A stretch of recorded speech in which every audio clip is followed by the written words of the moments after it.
Welcome to today's edition of the Rush 24/7 podcast. Greetings, my good friends, and welcome. Welcome back. The Rush Limbaugh program and the Excellence in Broadcasting Network. The telephone number is 800-282-2882 if you want to be on the program. And the email address is rushbo@eibnet.us. Let me a second here. There we go. Throw the blank page that's printed. So an armed attacker has been shot dead by the cops after mowing down some students with a car and stabbing them with a knife at The Ohio State University. 9 people are injured. An assailant was reported at the Columbus campus this morning. Federal officials told CNN that a knife-wielding attacker went on a stabbing rampage at Watts Hall around 10 a.m. Their witnesses said that somebody pulled a fire alarm at the building and that the man mowed them down with his car as they were evacuating. Just after 11, a little over an hour ago, police confirmed that the suspect was dead. 9 people injured, 1 in critical condition. That is summation of what's known at the time. Have you heard anything on motive in there? You ever who the guy was? We don't know anything more than this. So we'll keep a sharp eye on this. You know, it'd be easy here to speculate what's going on, but we're not going to do that. We'll wait patiently and find out what we are told, and then we will decide whether or not we believe it. I have never in my life, ladies and gentlemen, never in my life ever been in a situation like this where I literally doubt everything I see in the news. You know, this fake news business, the Democrats, I warned everybody, and it's going to continue every day for the next 4 years. Everything that you see, this Jill Stein recount, all of this attention to fake news. The Washington Post has made a fool of itself with a massive story on fake news, as though there has never been satire or parody or lies in the media. Thomas Jefferson wrote about it, about how all the lies, so many lies appeared in the daily media way back in the earliest days of the founding of the country. To pretend that it's something new and from Russia. I mean, these are the people. The Soviet Union, back in the days of Soviet-sponsored communism, when any of us in this country tried to point to the Soviet Union and ring alarm bells, it was people like the Washington Post who made fun of us and poo-pooed us and said, come on, are you the kind of person that sees a communist behind every rock? You are insane. You're a lunatic. The communists are not that bad. And they just did everything they could to lampoon and impugn anybody who wanted to point out the dangers and rigors of communism. They're doing the same thing now with people trying to tell the truth about Castro. Now, those people are now pointing fingers of blame at the old Soviet Union, Russia, and claiming that Russia is behind the election of Donald Trump because Russia sponsored fake news all over social media and so forth. They are doing everything they're doing to delegitimize the Trump election right now, and then they will move forward to try to delegitimize the Trump presidency. That's what all of this is about. Now, with the Jill Stein recount, there's much more than that going on, but that's part of it. The delegitimizing of the Trump election, his victory, and his upcoming presidency.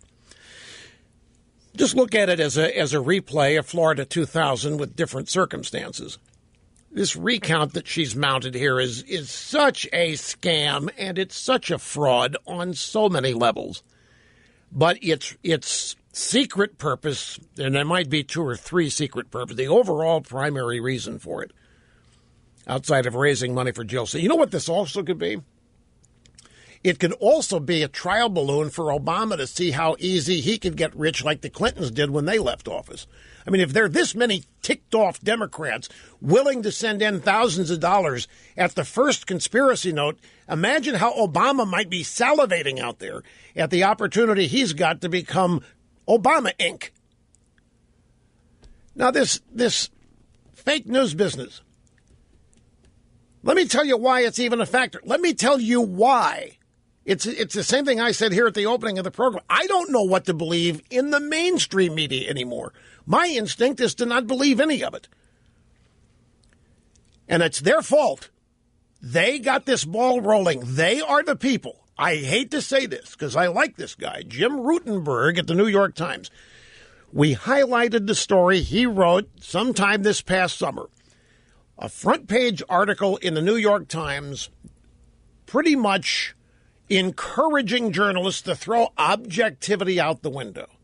Throw it aside.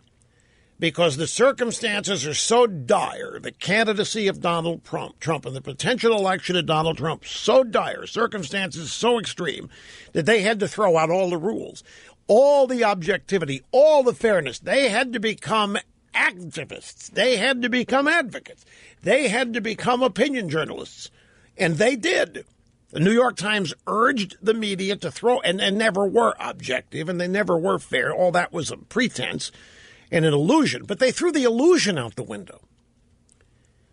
So when the drive-by media, led by the New York Times, openly encourages itself and others to cast aside the time-honored traditions and rules and principles of journalism, when they admit they're going to become fake news, then how can you blame anybody else for getting into it?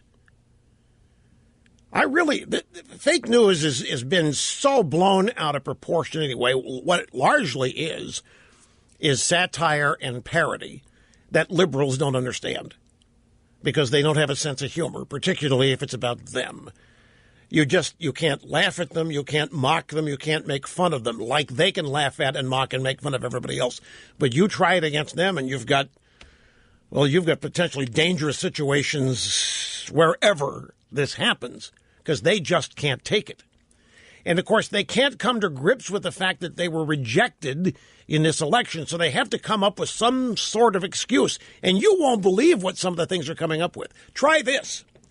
There's a guy in the Washington Post who wrote a story that, this election, you guys may have won it, but do you know that 64% of the economic activity in this country voted for Hillary?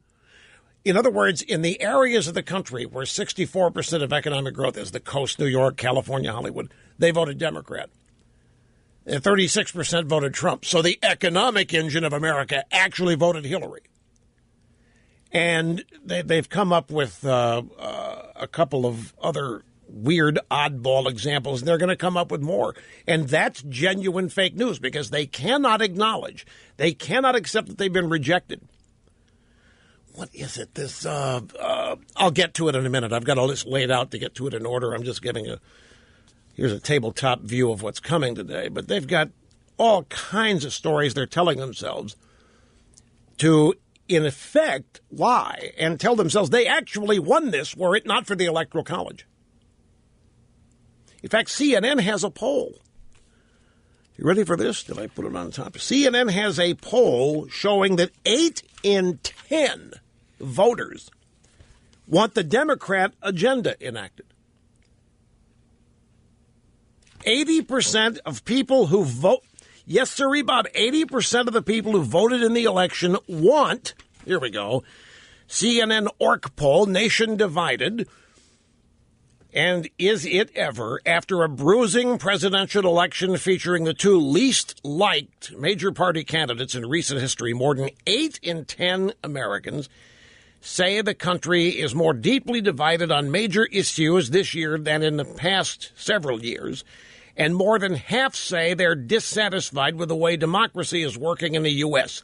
Nearly 80% overall hope to see the GOP-controlled government incorporate some Democrat policies into its agenda. Classic. They can create a poll that produces whatever result they want. But this, you want fake news? Here you've got fake news. 80% of the people in America want the Republicans to incorporate a lot of Democrat policies into its agenda. 8 in 10 say the Republicans should make an effort to include Democrat policies in any legislation they pass rather than sticking to a GOP-driven agenda. This happens every time the Republicans win. Every time a Republican wins the White House, whenever Republicans win control of Congress, the drive-bys always claim that the message is voters want a balanced and divided government. This is going to lead, mark my words, it isn't going to be long, for the first 6 months of next year, that we're going to start seeing people like Chuck Schumer and the like start bleating about the rights of the minority. It's going to be something you're going to need a real stiff spine to deal with. But the fake news, believe me, folks, if you want to get to the root of this current iteration of it, they're trying to blame the Russians for it. See, the Democrats can't lose on their own. There always has to be some trick. They can't. It's impossible for them to be rejected, even though they've lost over 1,200 seats since 2008. Since they ceased to be a national party, they really are not a national party. They have been decimated, but they're lying to themselves and telling them they actually outnumber us and they overwhelm us and they're more powerful than we are, and it's just the Electoral College that made this an oddball result. So Trump is not legitimate. And one of the great comforts they point to is fake news, and I'm just telling you they are responsible for it. When they, led by the New York Times, announce publicly that they are going to throw in with Hillary Clinton, that they're going to use every bit of power, all the resources they have to trash Trump and elect Hillary, you can say bye-bye journalism. You can say even bye-bye to the pretense of it, even though there hasn't been anything but a pretense of journalism, objective journalism, for years. But they made it official. So when they throw away the time-honored sacred principles of journalism in a public way, well, then there is no legitimate journalism to be found anywhere. Therefore, everything is fake news. They're bringing all of this on themselves. By the way, for those of you concerned, yeah, we'll get to Conway and Romney. That's interesting what's happening. Kellyanne Conway and Romney and Trump. Really fascinating what's going on. I think we're in store for a presidency even more unlike any that people have been imagining. I think it's going to be tough to predict this and to analyze it, certainly in contemporary traditional terms. But many of you still, I'm sure, upset over the possibility that Trump will not pursue an investigation of Hillary Clinton. Now, that could be all off, too, what with Hillary getting behind this Jill Stein effort on this phony, fake recount. However, little story at the New York Post from yesterday. Don't know how many of you saw it. Trump administration will pressure foreign states to probe Clinton Foundation. Do you see this? Foreign governments will be encouraged to investigate the Clinton Foundation's finances, as many are already turning off money spigots to the scandal-scarred group. You know, that could be another thing going. Jill Stein, you know what else could this be about? It could be, do you know this Jill Stein babe has raised more money for this recount than she raised for her campaign? She has raised more money in 2 or 3 weeks than she raised in months for her entire presidential campaign. And the fascinating thing about this recount fundraising scam, she started out saying she would need $1.5 million to do the recount in 3 states. And as donations kept coming in, the amount of money she said she needed kept increasing. Now she's up to needing $4.5 or $5 million. The more money she gets, the more money she says she needs. It's clearly a scam. What if some of the donors are indeed Clinton Foundation donors who have been hoodwinked into thinking this is a genuine effort to get Hillary elected president so that the money they sent to her foundation could actually be worth something? What if they think it's just costing them? There could be any number of possibilities to explain why so much money is flowing into this recount effort. And it may not be any need to really complicate it with a bunch of different theories. It's probably staring us right in the face. The left can't accept rejection. They can't accept defeat. And they're going to spend the next 4 years telling themselves they didn't lose, that Trump is illegitimate. And they're going to have the media just dumping all over the Republicans each and every day. And who knows what role Obama is going to play in that, but he will be playing one. Yeah, the Castro stuff, too. This is fascinating, too. The way the left is reacting to the death of Fidel Castro up against the incontrovertible facts of who he was. You want to talk about a disconnect? In fact, I don't think it is a disconnect. I think the left, the power brokers, the leaders, I think they actually did admire the guy. I think this is what they think Castro's power. I've always said, people have asked me, how come all these actors and people in these leftist politicians, how come they admire people like this? And I said, they envy their power. And I think that there may be a lot to that. Let me take a brief time out. We've briefly set the table. We'll come back and continue here as we're back to normal on the EIB network. Don't go away. Here are the two greatest examples of the Democrats lying to themselves about how they actually won. And there will be many more of these as time unfolds. But here's Ezra Klein, who is at Vox. Vox is this millennial publication where they claim to explain the news. They don't report the news, they explain what it means, because audiences are too stupid to understand it.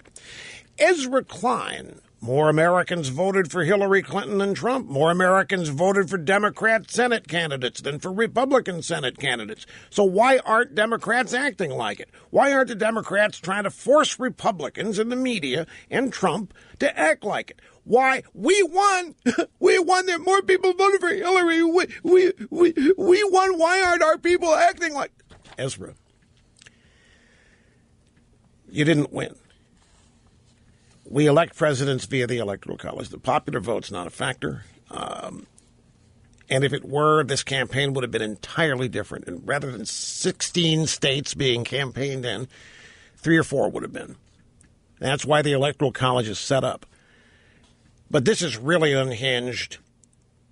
More Americans voted for Democrat Senate candidates than for Republican Senate candidates.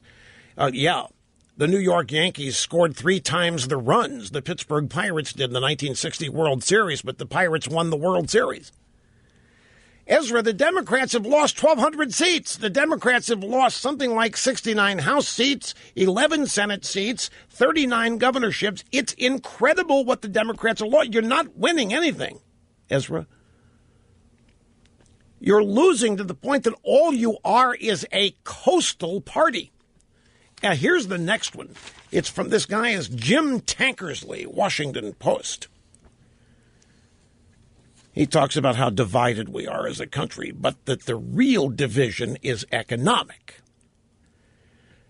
According to a Brookings Institute analysis, the less than 500 counties that Clinton won nationwide combined to generate 64% of America's economic activity last year. The more than 2,600 counties that Trump won combined to generate 36% of the country's economic activity. So less than 500 counties, 64% economic activity voted Hillary. Mr. Tankersley, you think it would make sense if you looked at this the right way? 36% of the country's economic activity is located in something like 2,600 counties. That's not good. Those people there were ticked off, Mr. Tankersley. Those people want an improved economy. That's the Obama economy you're talking about. It makes sense they would vote against it. Welcome back. My friends, Rush Limbaugh behind the golden EIB microphone. You notice that when the attacker at the Ohio State University attacked, the people did not call Black Lives Matter. They called the cops. Imagine that. They called the police. They didn't call Black Lives Matter, and they didn't call Barack Hussein O. And I also happen to note that the bad guy at the Ohio State University was killed by somebody with a gun.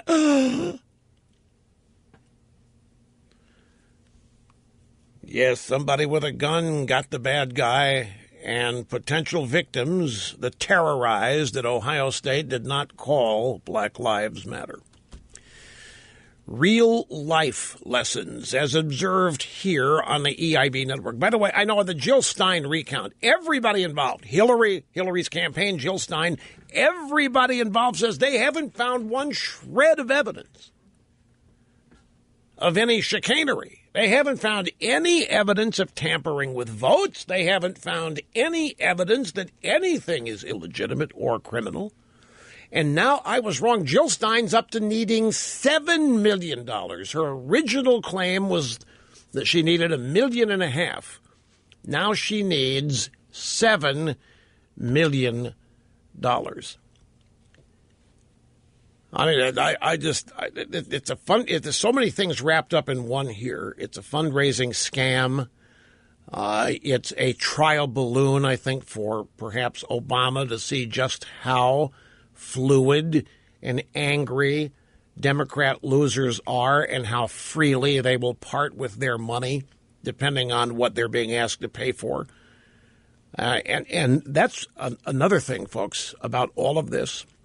All of these stories designed to tell Democrat voters that they actually won, that it was just the quirks of our democracy and maybe some chicanery and the Russians and fake news, which led to Trump's victory, that it's totally illegitimate.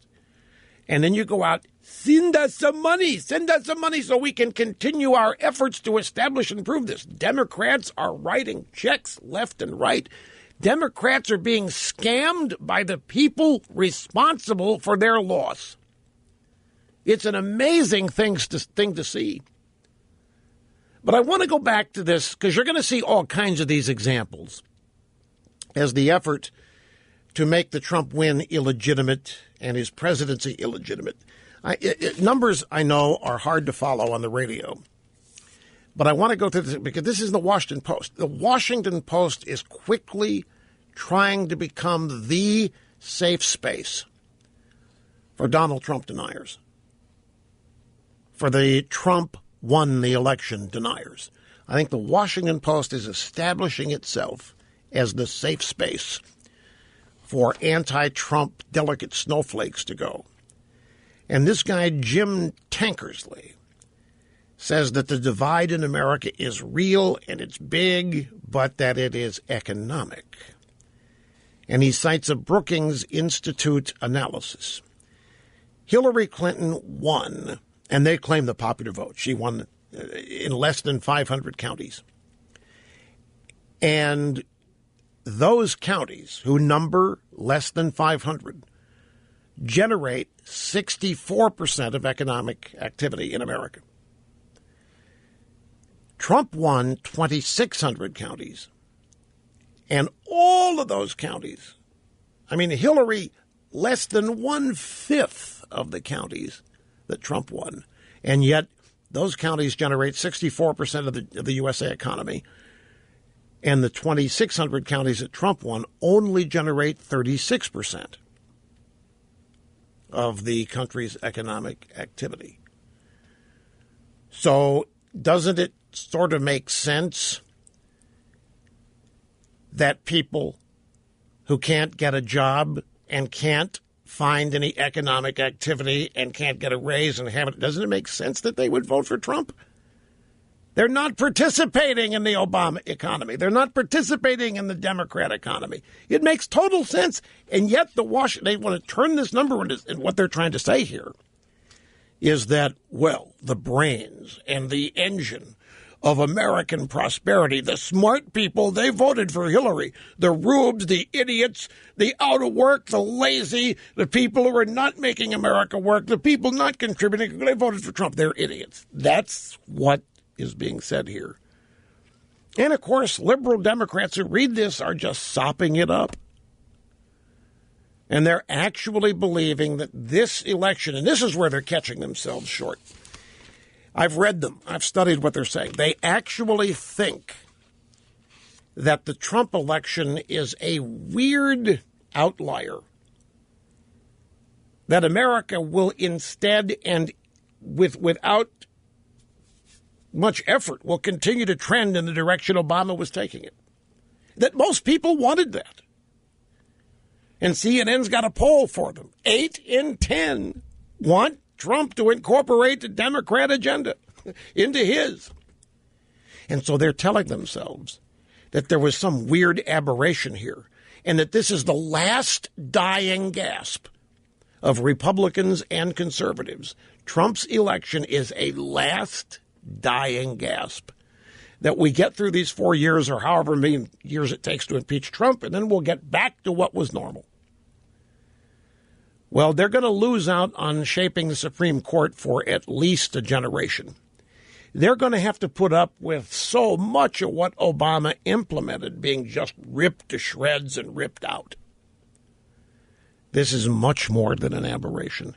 The Democrat Party has been reduced to the point it's not a national party anymore. And these guys, citing their statistics, whether they know it or not, are proving it.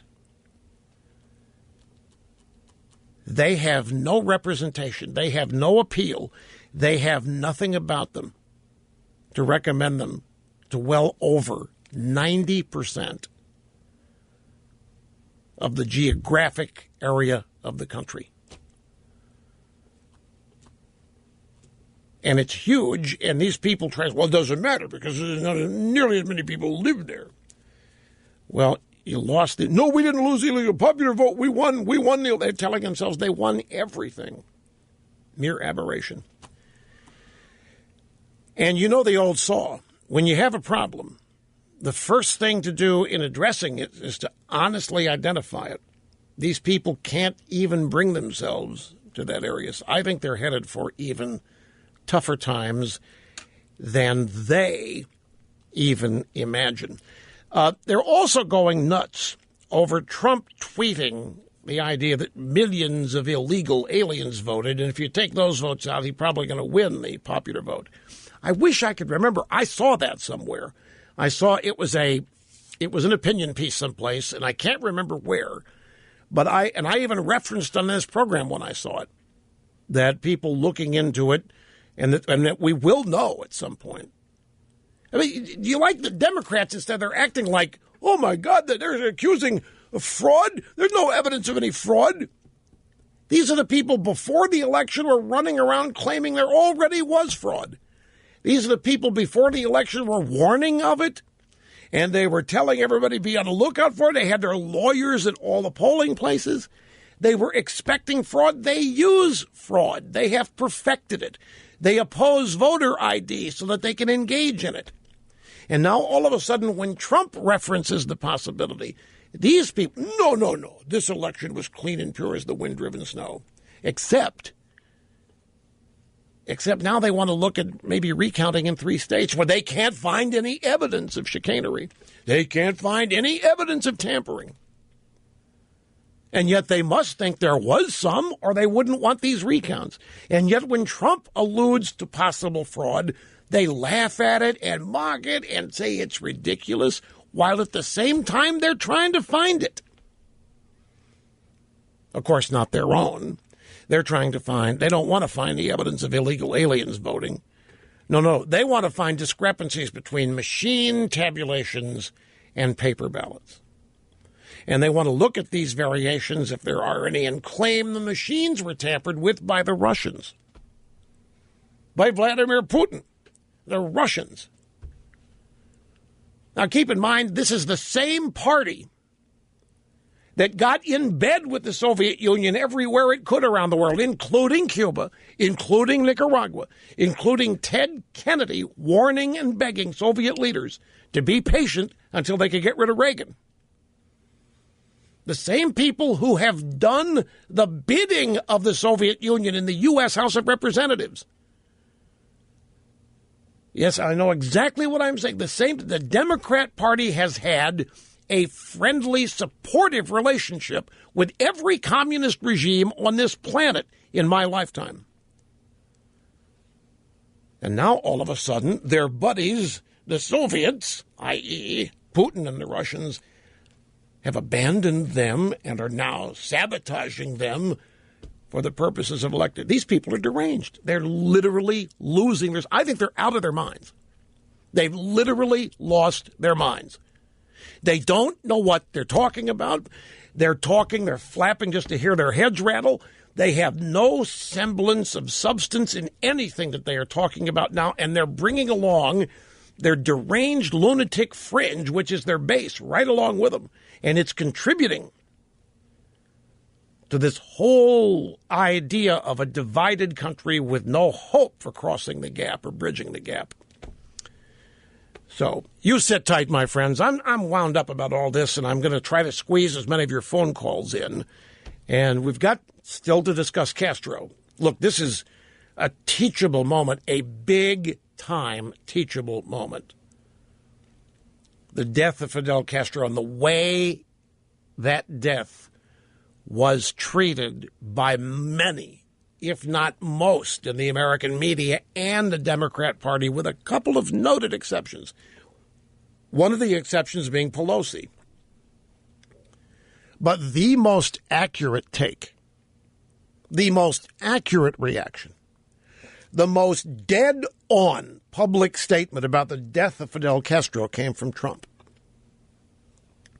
Obama's was neutral. You know, Obama was telling Castro, that's the kind of thing Obama, they all these leftists, these social justice warriors, they admire what they think Castro was trying to do. He had free health care for everyone. Never mind that nobody could access it. It's absurd. I can't wait to share with you a story in the Washington Post about this. It's sick. It is dangerous how wrong, how factually incorrect, how attitudinally, how ideologically wrong this is. It's dangerous. It'd be one thing if it was from a kook, obscure conspiracy website, but this is in the Washington Post. You know, Brian Williams. Do you hear what Brian Williams said?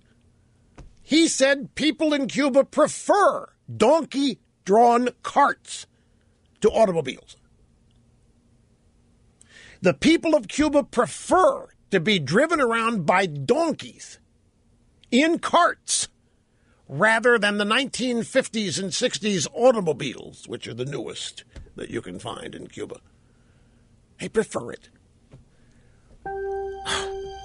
Quick timeout, folks. Hang in there. Be tough. We'll be back. A man, a legend, a way of life. Rush Limbaugh behind the golden EIB microphone, executing assigned host duties flawlessly. You know, Mondays after a long break are tough. Because I've been collecting data. I worked all 4 days, and I've got this gigantic stack, and I'm trying to get to all of it in the first hour. So if I sound a little hectic, that's why. I have to tell myself, don't push it. Get 3 hours here. But and I'm going to need all of them. I want to get started on the phones now with Mike in Atlanta. You're first today, sir, and it's great to have you. How are you? Hey, Rush. How are you doing? Well done, sir. Very much. Awesome. I started listening to your show when this whole election process started, and thank you very much. Very informative, and I appreciate it a lot. You're more than welcome. I appreciate you saying that. Yes. Yeah. Well, I'd like to get your take on something after Trump's picks for the Mitt Romney or Giuliani for the Secretary of State. I think it would be a great pick for him to go with, to bring Romney in there to show the rest of the Republican Party that, you know, let's sweep everything under the rug. Let's join this thing together. Well, you know, I understand that thinking. I totally reject it, however. The pick is too important to give it to somebody because they want it. It's too important to give it to somebody to show unity. It's too important a position to try to do anything other than fill it. I mean, it's a serious position. The Secretary of State is the president's representative to every foreign government with whom we have relations and even our enemies around the world. Right. The president can't talk to them all, protocol and a number of other reasons. Secretary of State has to carry out the policies of the President of the United States. That, to me, is the only criteria. Now, even we're here, we don't know what to believe. This is another thing you have to be really careful, Mike, all of you. Like, for example, one of the things that you're reading is that Trump really likes Romney because he's got really great looks. Romney looks good on TV. Romney presents well. That's what we're being told that Trump says privately about Romney. I, for one, don't believe that. He may be saying it, but that's not why he would pick him to be Secretary of State. If you examine the way all of this has gone down, and if you know Donald Trump like I do, people have forgotten Romney went out in the very early stages of this campaign and savaged Trump in a way that was so sincere and deeply felt that it, to me, seems impossible that Romney could even apologize and mean it for what he had said. There was no doubt that he doesn't think Donald Trump or didn't think Donald Trump should be within 1,000 feet of the White House. But now the talk about, well, he might issue an apology or the Trump camp is demanding an apology. I have a thought about what this all is. But sadly, I just now glanced at the clock, and I'll have to wait to share my thought with you on this. But I don't think, to answer your question, that the pick ought to have anything to do with showing the Republicans or anybody else anything. Kellyanne Conway, Trump campaign manager, savaging Mitt Romney, just savaging him. The question everybody's asking, has she gone rogue, or is she doing this at the direction of Donald Trump? We will explore that and everything else when we get right back here. And greetings to you once again, music lovers, thrill seekers, conversationalists all across the roiled, fruited plain. Rush Limbaugh here, making more sense than anybody else out there. 800-282-2882 if you want to be on the program. If you want to send an email, I check them. A new email address is lrushmo@eibnet.us. Now, look, let me finish up on the Romney business because I didn't get a chance to finish up with the caller. A previous caller had asked me, or had opined, had said that he really thinks Romney would be a great choice because it would send a message to the Republican establishment that Trump is willing to include them. And that is the way everything's always been done in Washington, and that's what we're hoping does not happen here. The way it's always been done is what was sent packing. You know, pick somebody here because it'll make somebody there happy. Pick somebody here because it'll make the media report X. Pick somebody here because it'll build bridges elsewhere. Now, the ambassador to Kukistan, fine. Secretary of State, no. I mean, that's what ambassadorships and under-ambassadorships and under-secretary positions are for, is to take care of the patronage and to show people that you really don't hate them as much as they think you do or whatever. Secretary of State, look how important it is. Look what we got, 4 years of Hillary Clinton, an utter disaster. We have a Middle East on fire because we put somebody in that job, Obama did, totally unprepared, ill-equipped, and incompetent. Hillary Clinton had literally zero experience in things necessary for that job. But Obama put her there for reasons totally unrelated to that. He was going to run foreign policy. She was going to be the rubber stamp, but the face of it in case it blew up, so that he would not be insulated. She was his Limbaugh theorem protection on foreign policy. Middle East blows up, it's Hillary's plan. If Libya didn't go well, that's because Hillary decided to overthrow Gaddafi. If we had not gotten bin Laden, that would have been Hillary's fault. It would have been whispered to the media. That would have been the report, and it would have been... Obama at least would have tried it. He ran that show.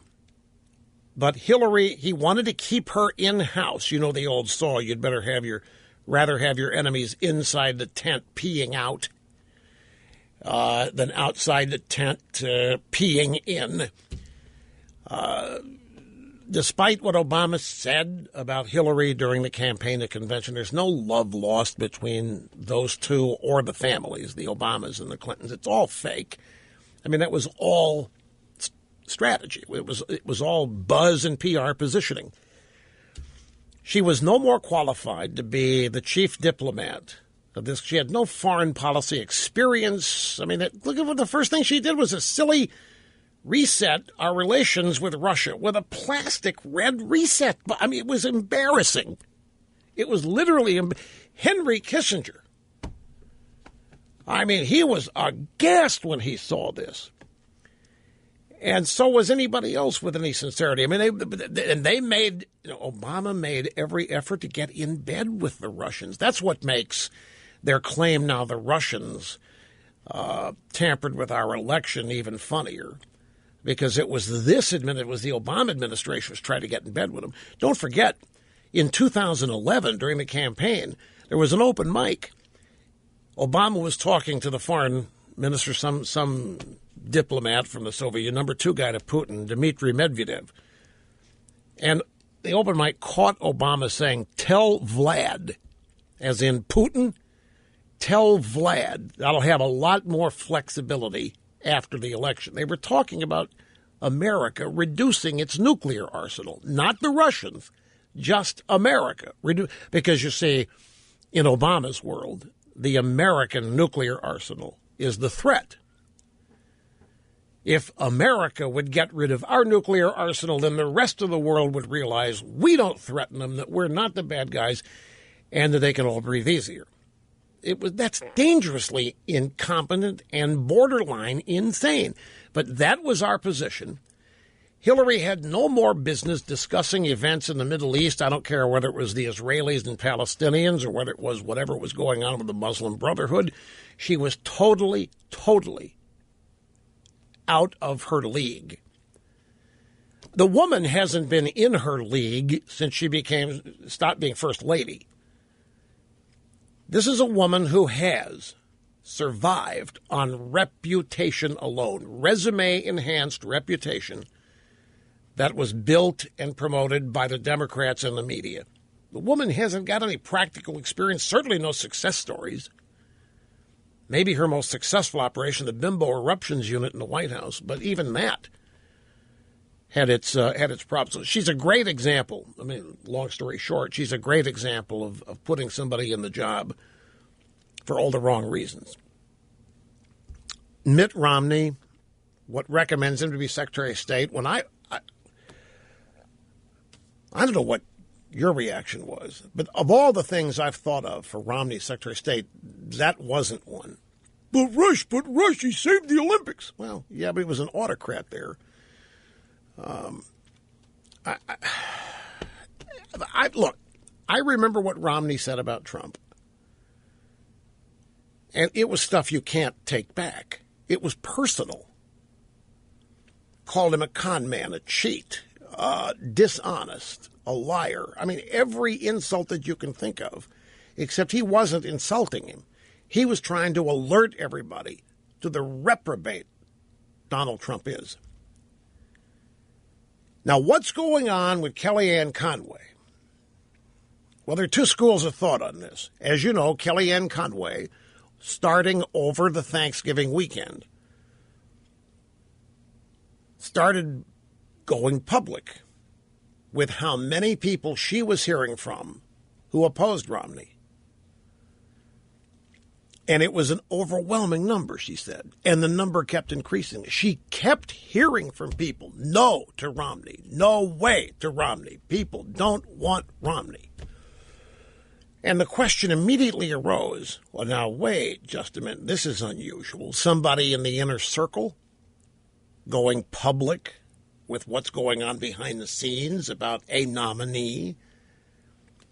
So people began to ask, here's the original theory was that Trump never forgets, that Trump knows what Romney said, and that Trump wants to dangle a carrot in front of Romney and make him think he might have a chance at it, and then yank it away at the last moment and smile. Oops, sorry, Mitt, did you ever really think I was considering this?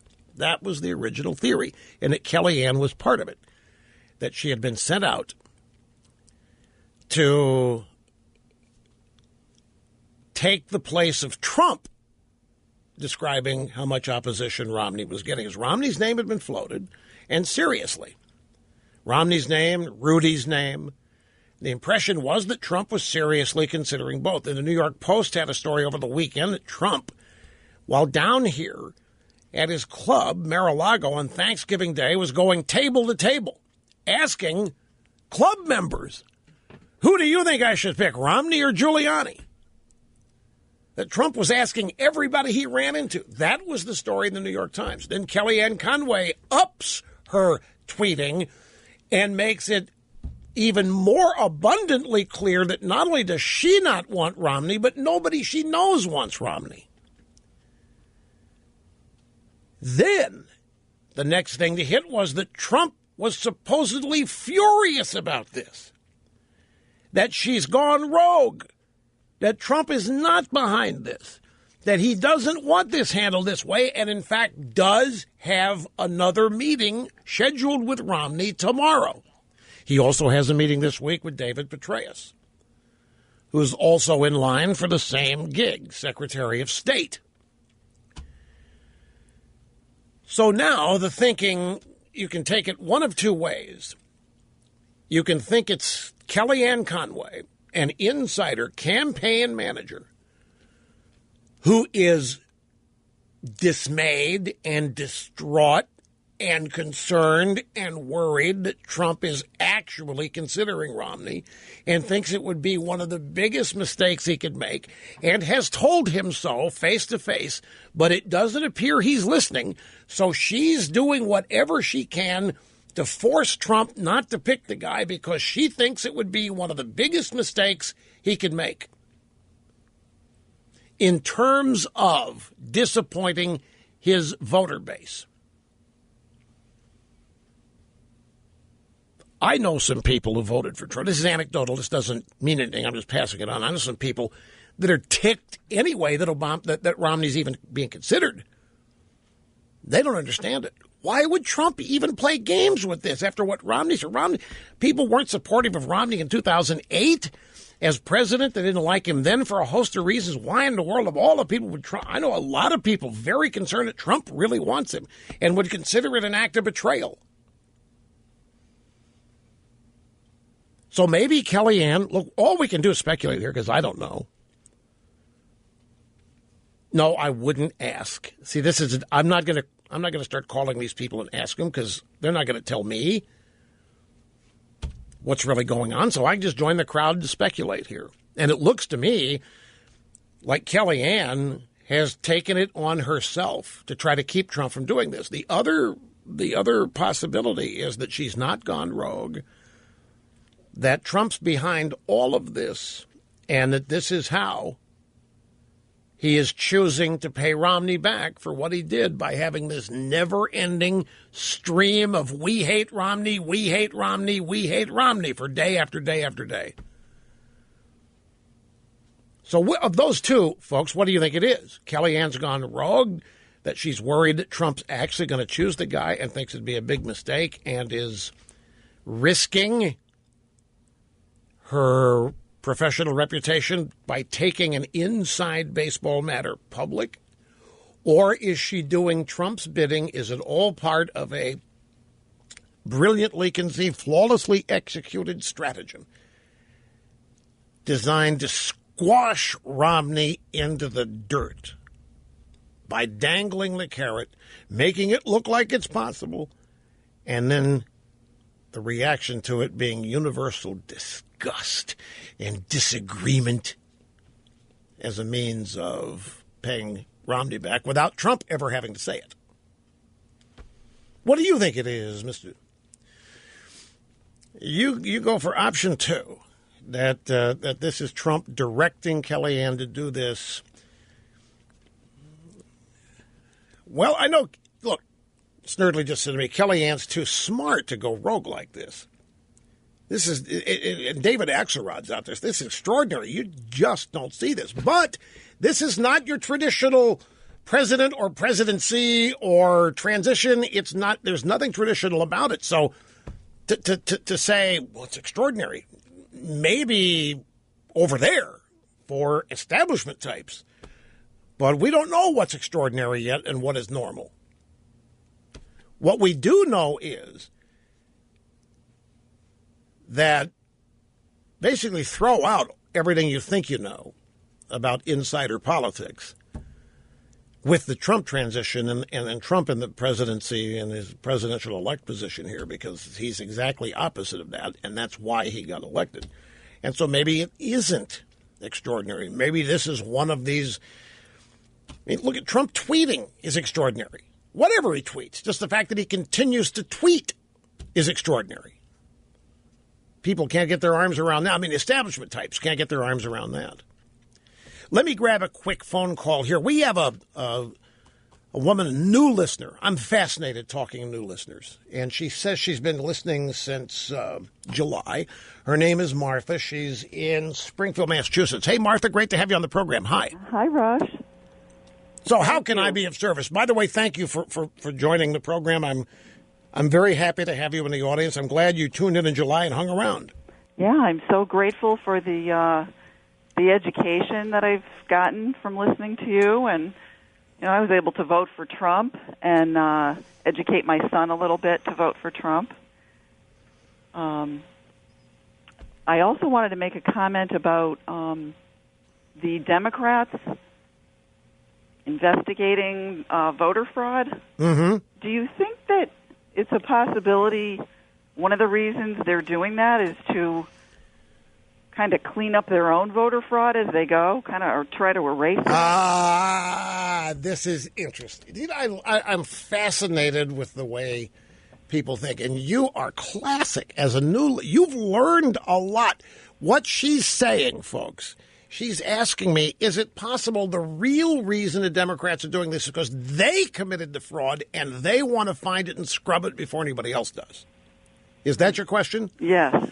I think I really love the thought process. That you have an ability to critically think and your mind is expansive. That's fascinating. I don't think that's what's going on here. But because I don't think they'd be worried if they were caught cheating. They do it every year, and they've got the media on their side. Believe me, the media on their side gives them insurance policies like you can't fathom. You really can't. So I don't think they're worried about that. I think what they're really trying to do, I can't find a soul who really thinks that this is about unseating Trump. I think it is. I think their giant goal, I think their dream package here is to be able to subvert the Electoral College count. I think they would love, I think there are some of them in this effort that would love for things to eventuate that Hillary Clinton ends up being president. Now, see, there's I didn't tell you, I'm not telling you I think they succeed. You're asking my motivation. I think they are, if you disagree with this, then you still have a lot to learn on how deranged they are. There are some of them who really think they can make Hillary president in this process, and they're trying. Now, if they don't get there, they still have Dream B and Dream C, Scenario B, Scenario C. All of it is aimed at delegitimizing the election of Donald Trump and the presidency of Donald Trump. Now, if they can't get him unseated and get Hillary selected as president, which is, well, if they can't accomplish that, they'll take Dream Scenario B or Dream Scenario C. But, Martha, they're even saying they haven't found any evidence of tampering or fraud at all. And that's not why they're doing this, by the way. They're making it very clear. They're not doing this because of that. They're doing it because a computer scientist suspects the Russians hacked. There isn't any evidence, but the seriousness of the charge is such they have to investigate it. Back after this. Here's Jeff Zeleny on CNN just moments ago talking about what's going on in Wisconsin with the recount. Jeff Zeleny, formerly New York Times, now with CNN. Question, Jeff, tell us what's going on with the recount. How is this playing out? Election officials in Wisconsin had a meeting that wrapped up just a short time ago in Madison, Wisconsin, and they have decided that this recount will go forward and start on Thursday if Green Party candidate Jill Stein pays for this recount. It was at her request, of course, here, but the election board said that the 72 counties across Wisconsin will not be required to hand count these ballots. They can simply retabulate them. They can if they choose individually, but they will not be required to. So that could open up the Election Commission to a potential lawsuit from the Stein campaign. We're keeping an eye on that. And the Stein campaign still has their eye on potentially Pennsylvania and Michigan as well. All right, let me translate this for you. In Wisconsin, they have concluded a meeting, and they've decided that the Jill Stein requested recount will go forward if she ponies up, if she pays for it. The election board has the 72 counties in Wisconsin will not be required to hand count the ballots. They can simply retabulate them. That's the difference in counting and retabulating is you take county totals, precinct totals, and re-add them. But you do not recount. You don't go open ballots and start counting them and measuring them up against the previous count. You just take the existing totals and add them again. And that would be the retabulation. They can do that. If they want to hand count them, they can. Now, if not every county behaves the same, he was saying that could open up a potential lawsuit. Anything to delay the Electoral College count. Welcome back. Great to have you, El Rushbo. Talent on loan from God. Okay, so now the Democrats, Jill Stein, actively pursuing voter fraud. Now, remember, prior to the election, when Republicans would talk about it, the Democrats would laugh at them and make fun of them and accuse them of this or that or the other thing and tell them it was unseemly and very un-American. Now, who is pursuing voter fraud? Let me tell you what I think is really going on here, and it could be any number of things or a combination of things. I think at the very least, the Democrats are going to put voter fraud on their list of particulars for impeaching Trump. I don't have any doubt that there's going to be a Democrat effort to impeach Trump. And what they're already beginning now to establish the evidentiary chain. And one of the elements of this is going to be that he's illegitimate, that he really didn't win. And they've got this popular vote margin they keep focusing on of 2.1 or 2.2 million votes now. And they're going to say that's just too big to ignore. That means the Electoral College may have outlived its usefulness. They're going to really focus on that. And the media, of course, is going to amplify it. And the overall theme is Trump's election was not legitimate. They're not going to say it was unfair. They're going to say it was not legitimate. Therefore, Trump is illegitimate. Therefore, his presidency is illegitimate. Therefore, his agenda is illegitimate because the people really didn't select this. CNN's already got their poll out there. 8 out of 10 Americans, it says, want Trump to incorporate the Democrat agenda into his. This is all, folks, coordinated.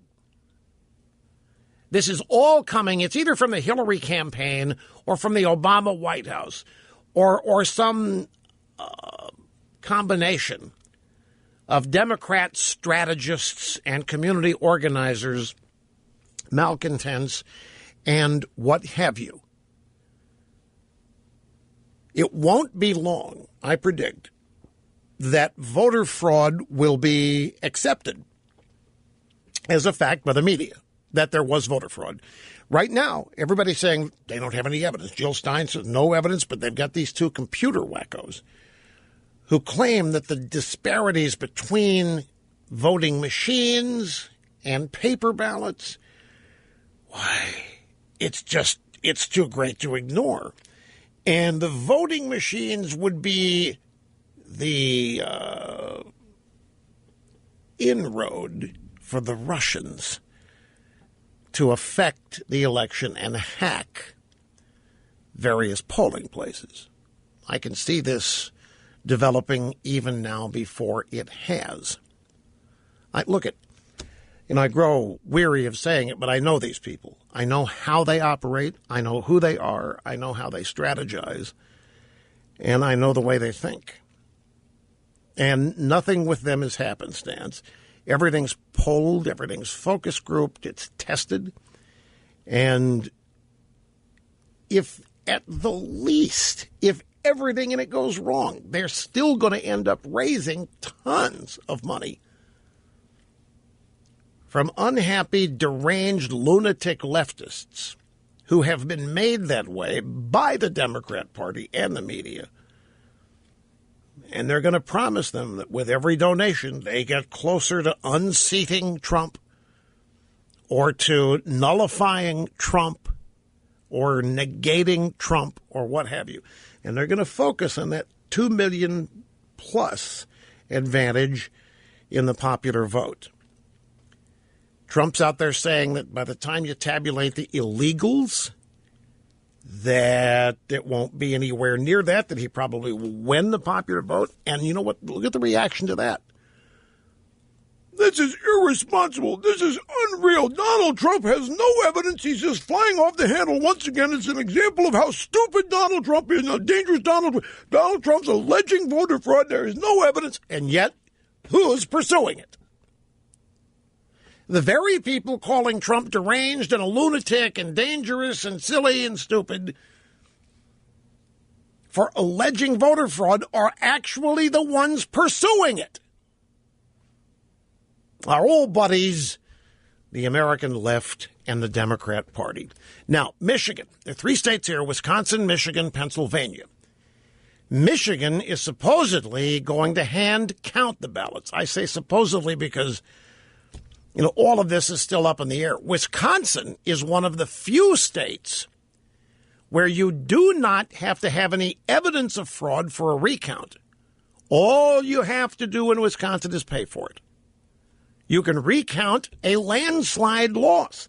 You can recount a landslide win if you pay for it. You don't need any evidence. But you do need evidence in Pennsylvania. Pennsylvania requires evidence, and that evidence be presented, which Jill Stein does not have. I don't know if she has any evidence in Michigan, but she's out saying they don't have any evidence anywhere of fraud. That's why they've got to look for it. It's the same old Democrat trick. No, there isn't any evidence. That's why we got to look at it. The charge is so serious, we've got to find out. So Stein would have to file for a court appeal and prove in court that fraud was probable, which is going to be difficult given that computer specialists recommending the recount say there is no proof of hacking or fraud. And this report, these 2 computer wackos, these 2 guys, I forget their names, but they reported, it was in the media, I forget, it might have been Washington Post, it was over the weekend, maybe even last Wednesday before we all left.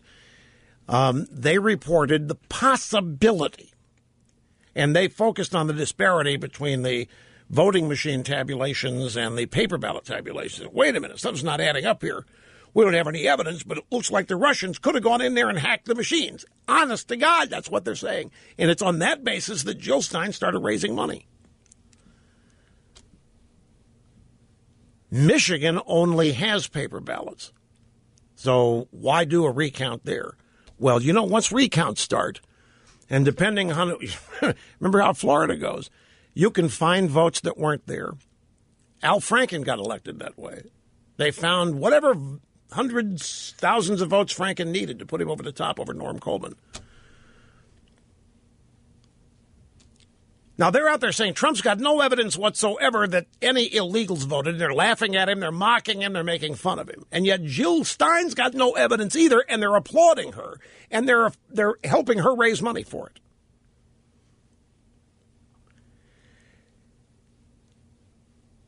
The conventional wisdom is that none of this is going to lead anywhere, that Trump won, it's over, there's nothing the Democrats can do. And I'm telling you that's the wrong way to look at this. The wrong way to look at this is that it's just a bunch of kooks getting their last gasp frustrations over with and done with. There is always much more to it than this. There is a potential impeachment. Don't doubt that they're thinking already about it, folks. It really would help to understand the mindset of the people who've lost the election, not just the elected officials, but the voters. They have an air of superiority about them. They are convinced that they are the far and away majority. They really do believe that this election was stolen. They really do believe that they represent a majority of the way people think in this country. This election is a total outlier and aberration. They haven't lost anything. They are not losing anything. They are continuing to gain ground. Trump is an idiot. You're an ignoramus for voting for Trump. You're a bellicose ignoramus and a fool, or you're just an idiot. But they are marching on, and you are going to be erased from human history in due course. Those of you who voted for Trump and Trump himself. And so all it takes for deranged, deluded people like that to continue is for somebody like Jill Stein to come along and start raising big money to try to make sure Trump doesn't get sworn in. And these lunatics that they have fear-mongered and scaremongered into being who they are will send them money left and right, which is happening.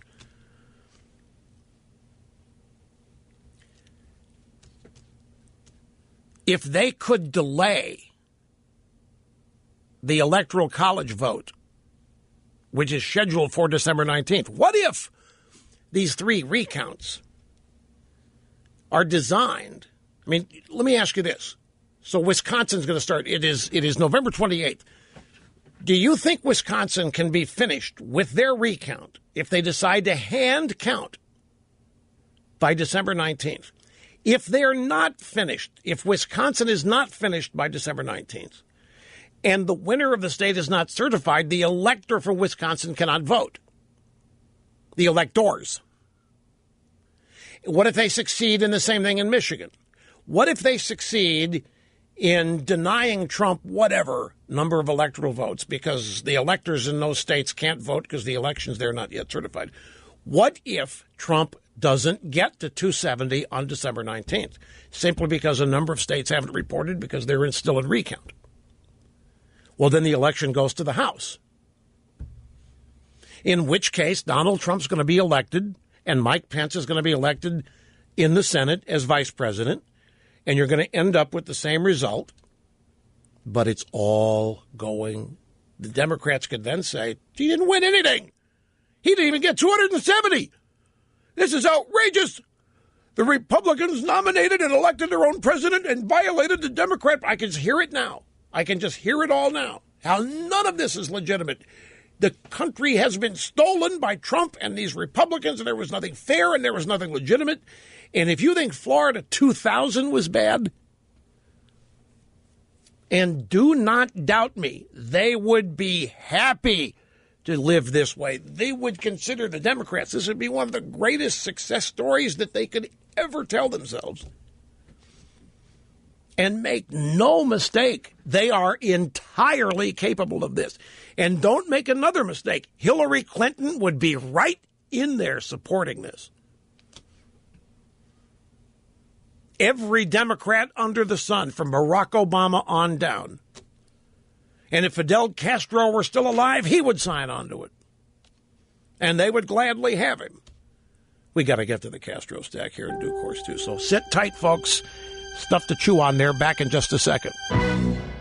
Yeah, let me point it all out. It's true. This Jill Stein babe, it's called me a fundraising scam, too. But I think there's more to it than just a fundraising scam. I think there is. Everything I just said before the break, I believe.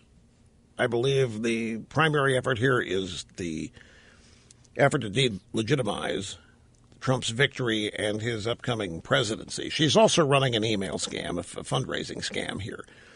She's even confirming, by the way, that she cannot guarantee all the money is going to be spent on a recount. And even if a recount is forced, the extra cash would stay with her. It's not going to cost nearly the amount of money she's raised. And she's announced that, and that she's going to keep the money. So there's obviously a whole lot happening here.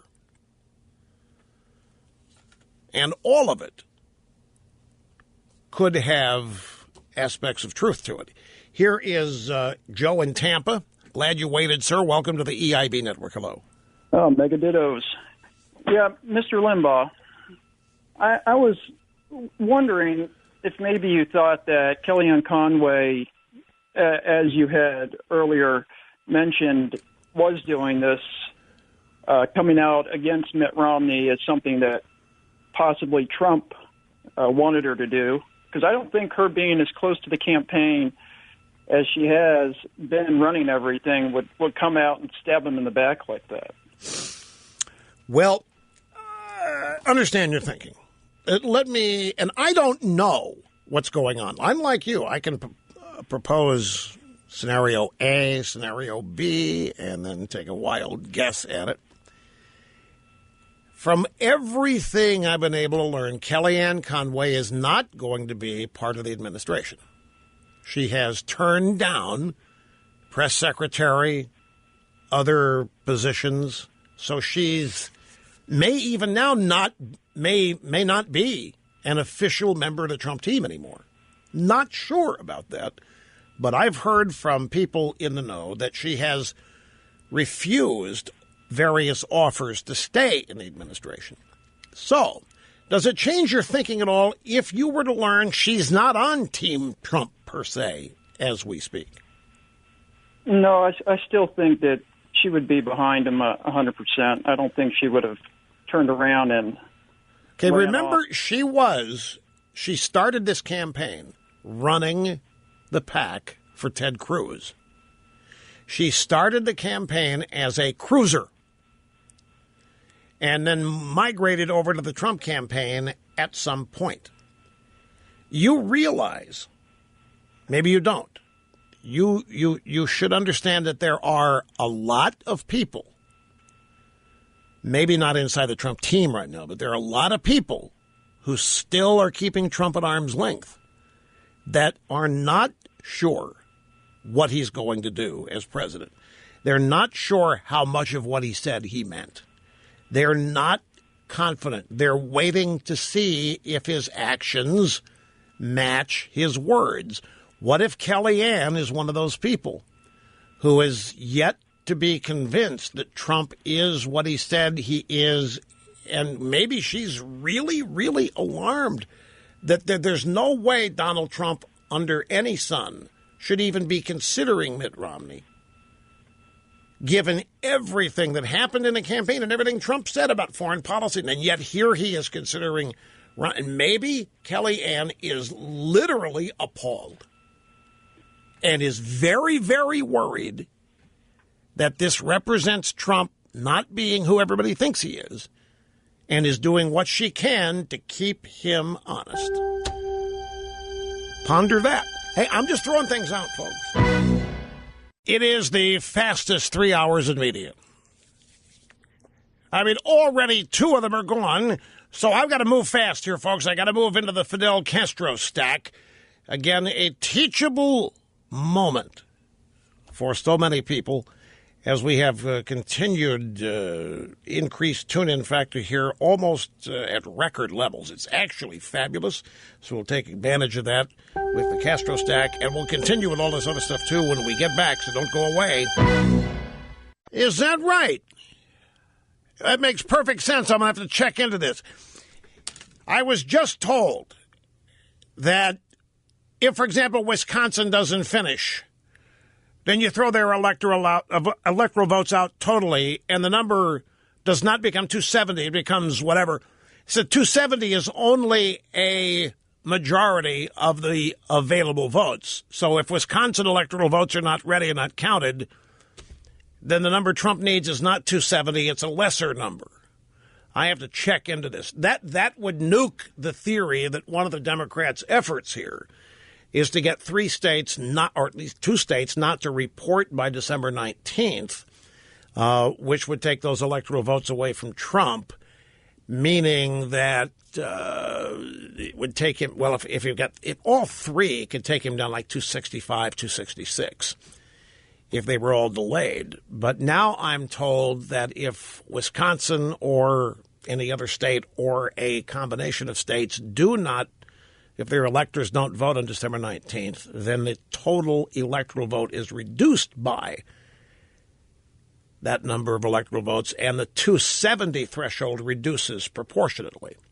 So I need to check into that, because one of the theories out there on this recount is that they're simply trying to delay enough states, these 3, from reporting by December 19th, which means those electors could not vote, which means Trump would be denied those votes, which would reduce his majority over 270.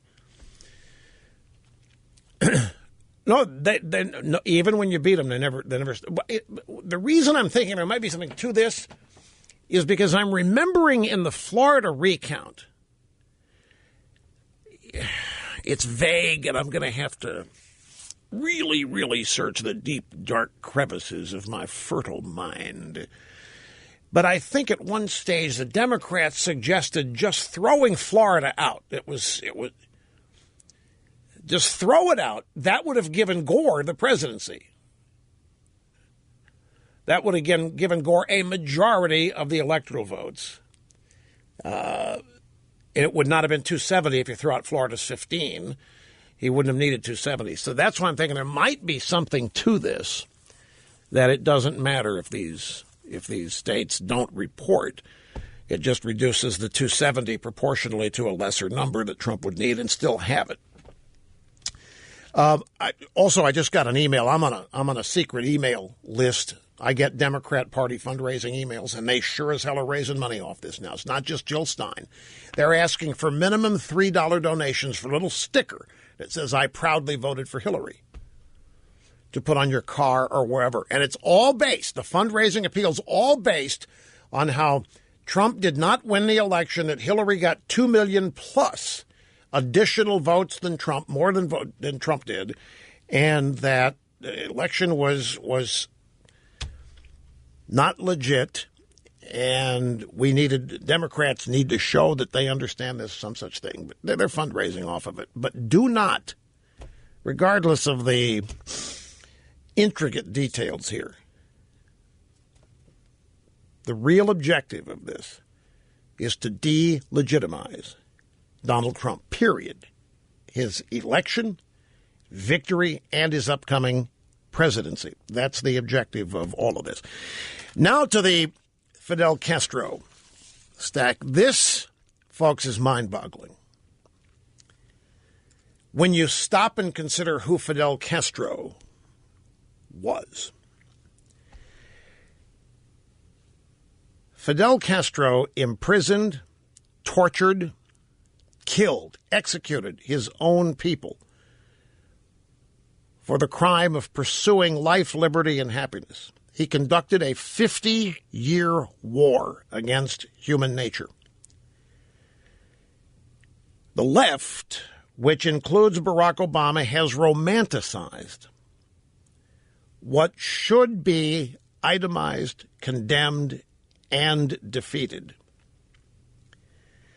It's been a tough few weeks for the left, and the death of Fidel Castro was apparently a tipping point for them to drive them even further insane. A man by the name of Carlos Ari is a professor of history and religious studies at Yale. He wrote in the Washington Post 13 facts about Fidel Castro. He turned Cuba into a colony of the Soviet Union and nearly caused a nuclear holocaust, the Cuban Missile Crisis. He wanted the missiles. He wanted Khrushchev to launch nuclear strikes against America. He sponsored terrorism wherever he could and allied himself with many of the worst dictators on earth. Castro was not a dictator. He was a tyrant. He was a murderous thug tyrant. He was responsible for so many thousands of executions and disappearances in Cuba that a precise number is hard to reckon. He tolerated no dissent. He built concentration camps and prisons at an unprecedented rate. He filled them to capacity. He incarcerated a higher percentage of his own people than most other modern dictators, including Stalin. And when his jails became filled to the brim, he simply released them and put them on boats and sent them out into the Caribbean Sea and the Atlantic Ocean. He condoned and encouraged torture. And you know how the left in this country reacted to what they thought was torture at Guantanamo Bay against... Oh, that reminds me. Just learned, my friends, that the perpetrator at The Ohio State University ran people down with a car and stabbed them and nicked them with a butcher knife. Isn't that an ISIS technique? Isn't that, in fact, how ISIS advises young recruits?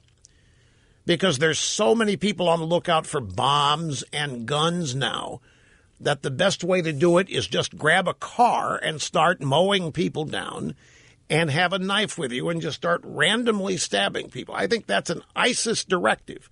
And supposedly the perp here at The Ohio State University is a Somali refugee. A Somali refugee could easily be militant Islamic. Wouldn't take much there. We'll have to wait and find out. Fidel Castro forced nearly 20% of his people into exile.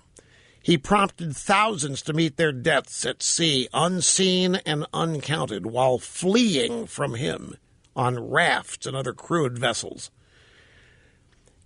He claimed all property for himself and his henchmen. He strangled food production and impoverished the vast majority of his people. In 1959, the Castro Revolution literally nationalized everything. They took Castro, and this, the people were surprised. They expected Castro was going to liberate them from tyranny, the tyranny that was Batista. And he did a double whammy. The wealthy, the middle class, he took everything. He took their homes, he took their land. I have friends here in South Florida who lost multi-million-dollar estates, property, and businesses. And they fled here. They've reestablished those businesses in many cases here in the United States. And they live to this day to get their property in Cuba back. And they have lived with that desire since 1959 and 1960.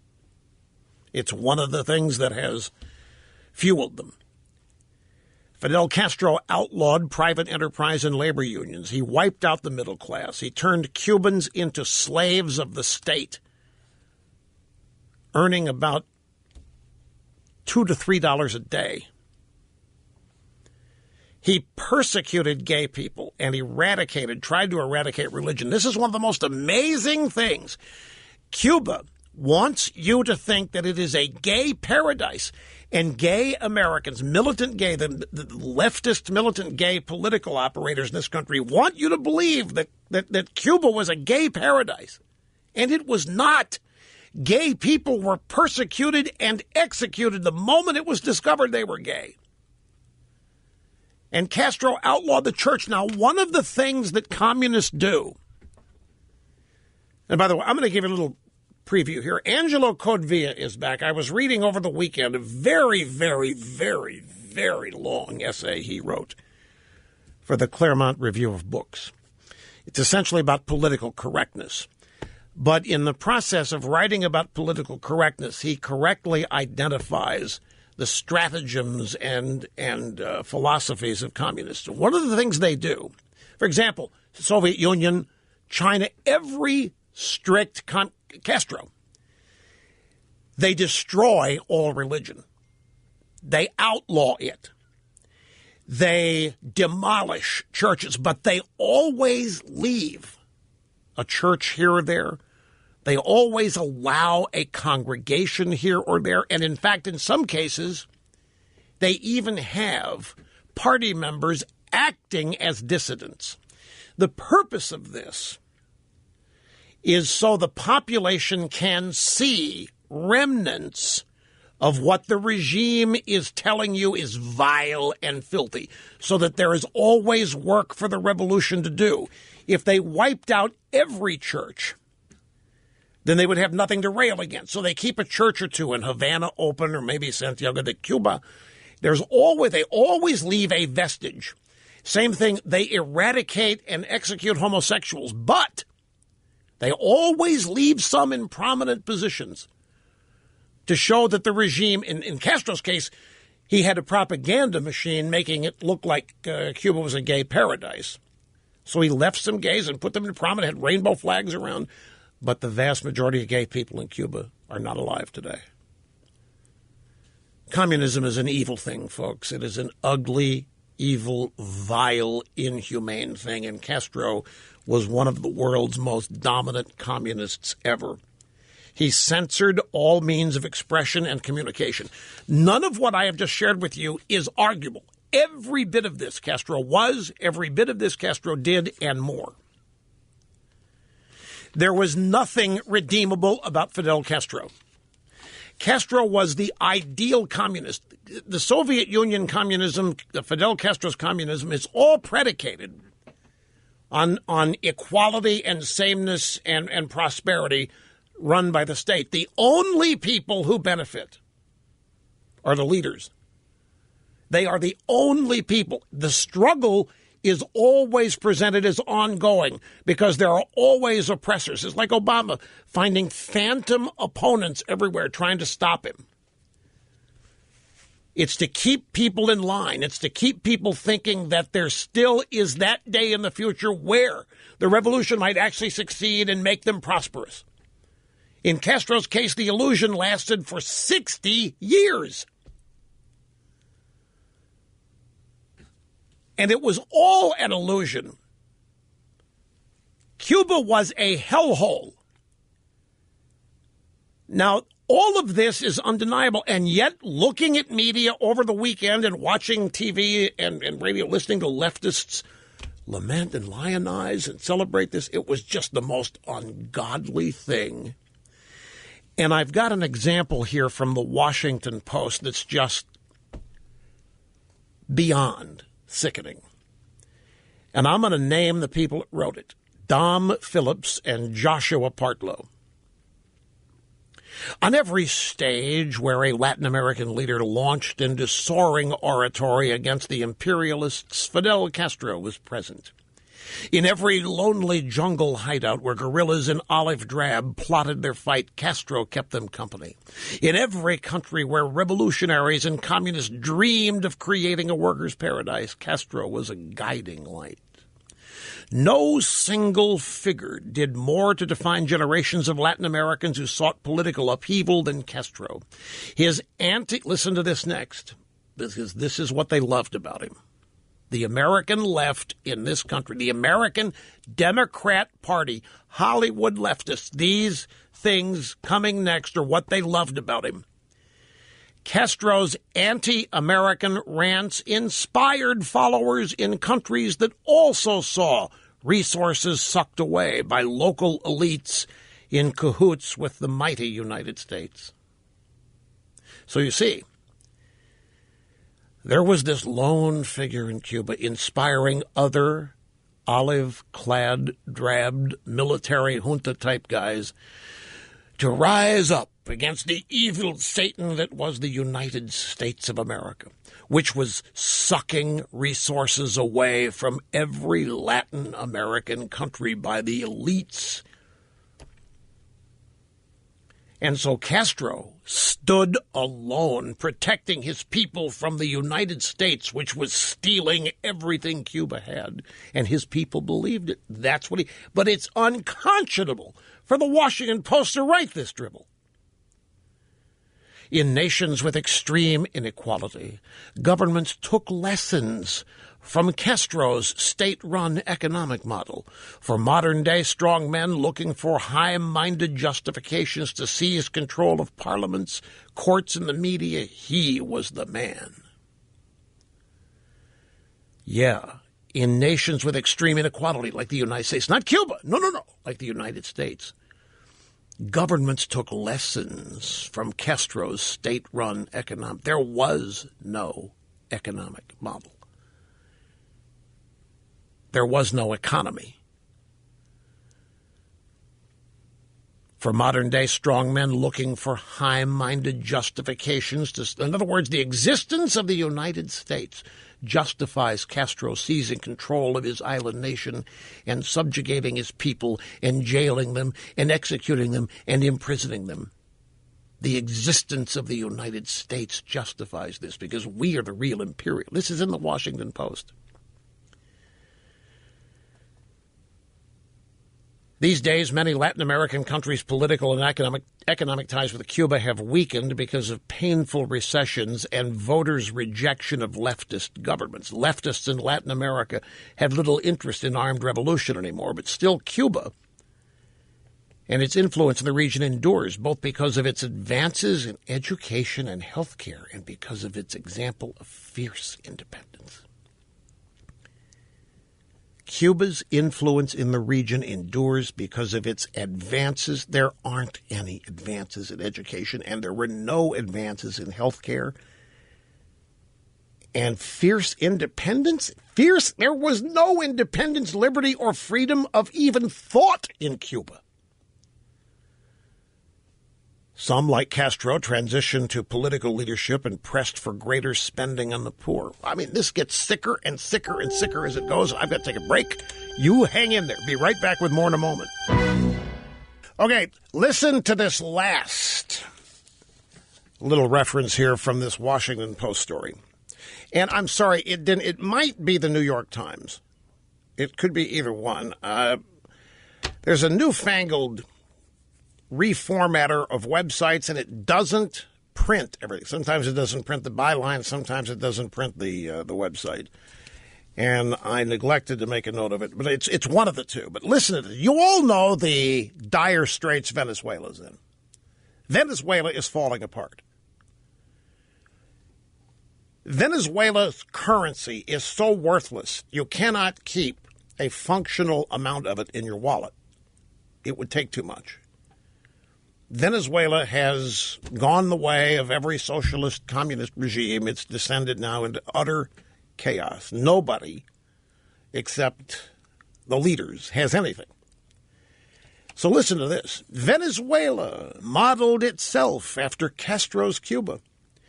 The Hugo Chavez government's heavy subsidies for such things as milk and corn flour helped poor Venezuelans in times of high oil revenue, but are difficult to sustain now that petroleum prices have slumped. So the only reason Venezuela's in trouble is because its oil industry is in trouble, and that's because oil prices are down.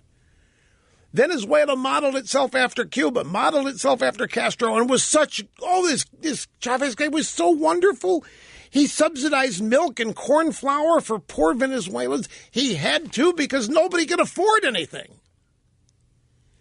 There is nothing in Venezuela that's worth recommending to anybody. There's nothing about Cuba other than cigars worth recommending to anybody. And yet the American left is enamored. And the last line of this piece, the Washington Post, while Castro's economic approach has lost popularity, it never was popular. Castro personally is popular. And Snerdley just asked me, why? What is it about Castro that American leftists and worldwide leftists personally loved? And, charisma is a tough thing to explain. Clearly, he had charisma, but I'll tell you what I think it is.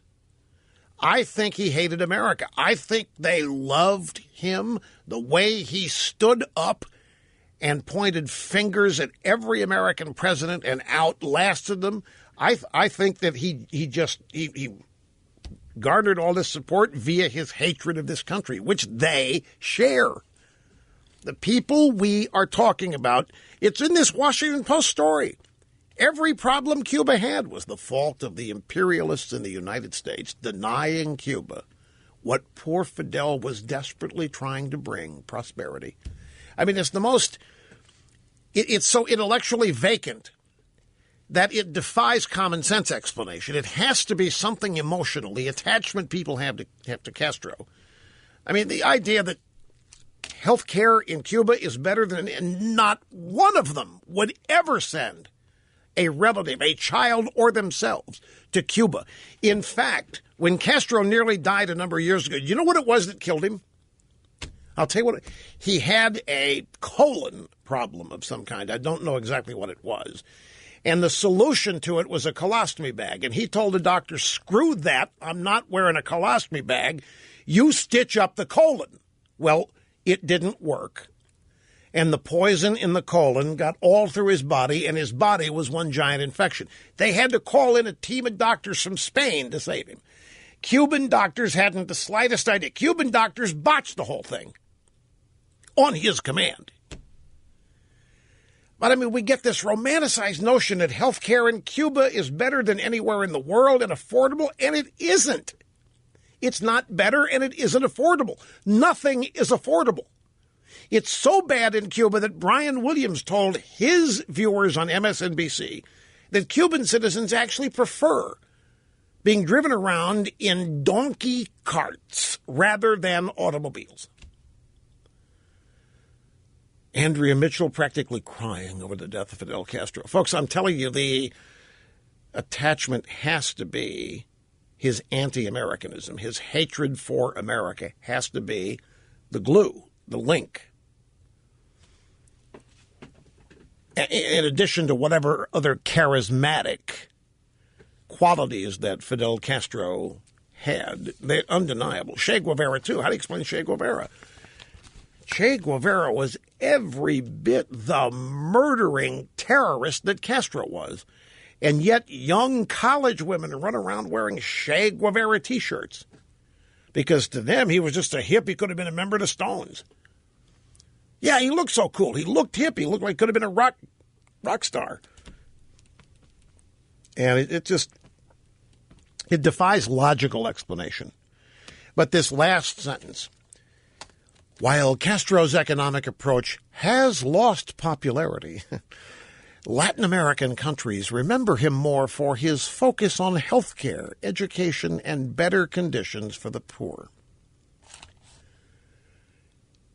You know, you ask yourself how to deal with this. Better conditions for the poor. Cuba is known by people who know it truly as a gigantic, poverty-stricken island where people earn, essentially, those that have jobs earn no more than $4 a week. There were no better conditions for the poor. In fact, you want to hear some stats very quickly? Let me give you some stats. Study by the State Department's Hugo Lawrence and Kirby Smith. In infant mortality, literacy rates, per capita food consumption, passenger cars per capita, number of telephones, radios and televisions, and many other indicators, Cuba led Latin America when Castro took over on New Year's Eve, 1958. Today, Castro's communism has not just left Cubans economically pauperized, but politically bereft. Some 51,000 Cubans last year entered the United States, and this year's figures will easily surpass that. The numbers of Cuban nationals fleeing Cuba have now quintupled since Obama took office, when it was less than 7,000 annually. In other words, when Castro took over, Cuba was an economic engine. Yeah, the dictator was a thug, Batista, but there was economic prosperity. After 10 short years of Castro, there was no leadership in any category whatsoever, and it was going to continue to get worse for all 60 years of his rule, because he simply took everything for himself and his henchmen. He literally commandeered everything. His was one of the biggest giant scams ever run by a single person on a country. And he could not have gotten away with it were it not with the assistance of other worldwide communists and leftist American sympathizers. It's one of the most stunning things. I mean, this idea that conditions for the poor, better conditions for the poor, is what Castro's known for. It boggles the mind. But that's what liberalism is. That's who they are. Look, it is a great myth that communists, and it's because of the myth that is Marxism, there's a great myth that communism is about upward mobility for the bourgeois, for the middle class, for the proletariat, for the hoi polloi. That's a big myth. That's not communism. Socialism is all a scam designed to keep people impoverished, better to control them. It's designed to enrich the leaders. It's an oppressive, tyrannical form of human arrangement.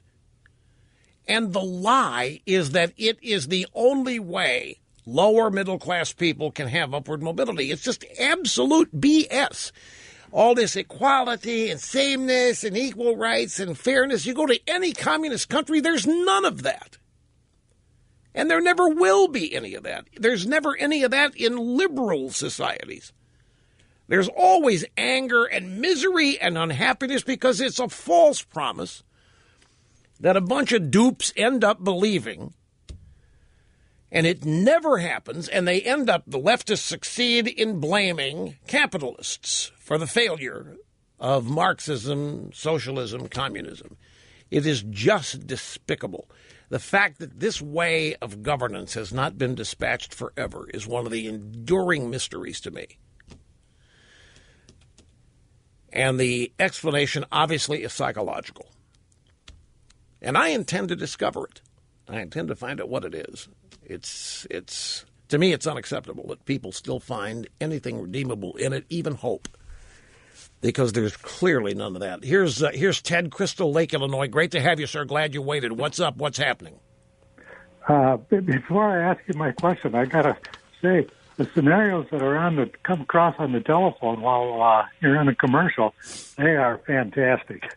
The writer for those could put a show on the road. They're great. So. But anyway, my question is, in regard to the scenario that Russia interfered with the Clinton election campaign, I don't understand why Russia would not want her as president when the Clinton-Obama strategy essentially is what allowed Russia to move into the Middle East unopposed with what I think of usually as an appeasement strategy. I just don't understand why Russia would not have wanted her as president. You don't understand why Russia would not have wanted her as president? Yes. So you're basically asking, what is all this about the Russians secretly trying to help Trump? Because it seems like in your mind they would want Hillary. Yeah, I mean, the Obama-Clinton strategy is what allowed them to move into the Middle East unopposed. Hold on. You're looking at this way too deeply. You're going at this way wrong. This whole Russia affecting the election thing is nothing but a trope. It's nothing but an excuse for the Democrats losing. There's no substance to it whatsoever. The Russians didn't hack the DNC servers. The Russians didn't interfere in the election. And if you get a Democrat in the know to sit down and honestly tell you off the record, they'll admit it. It's just an excuse for why they lost. And it's an attempt to try to disparage and delegitimize Trump by claiming that Trump is chosen by one of our arch-enemies and that Trump is buddy-buddy with one of our arch-enemies, when in fact it's the Democrats who always have been. It's nothing but an excuse that's just made up out of clean air. Somebody created it once the WikiLeaks dump started. There was some leftist speculated that the Russians might be behind it, and that's all it took. They were off and running with it. It doesn't require in-depth analysis. Well, it seems to me that if the Russians were going to interfere, they'd really prefer Hillary. If you want to take it there, that makes perfectly logical sense. Don't misunderstand. I mean, the Hillary would be much easier to roll. I mean, they're kindred spirits. Hillary's proven she can be rolled. She can be Secretary of State. She was rolled by everybody. But the whole thing is nothing more than an excuse, just like the popular vote differential here is nothing more than an excuse to delegitimize Trump's victory, pure and simple. It's all part of a giant strategy that, if successful, ends up as a giant, insurmountable roadblock to Donald Trump. That's what they're trying to assemble here. And the Russians interfered is one little part of it. I wouldn't waste a whole lot of time getting into in-depth analysis of it because there was nothing to it in the first place. Happy to be back at it, folks, but sadly we're out of time. These 3 hours just zipped by, but we're back here tomorrow, revved and ready, with whatever we have to deal with. And nuke, we will do it.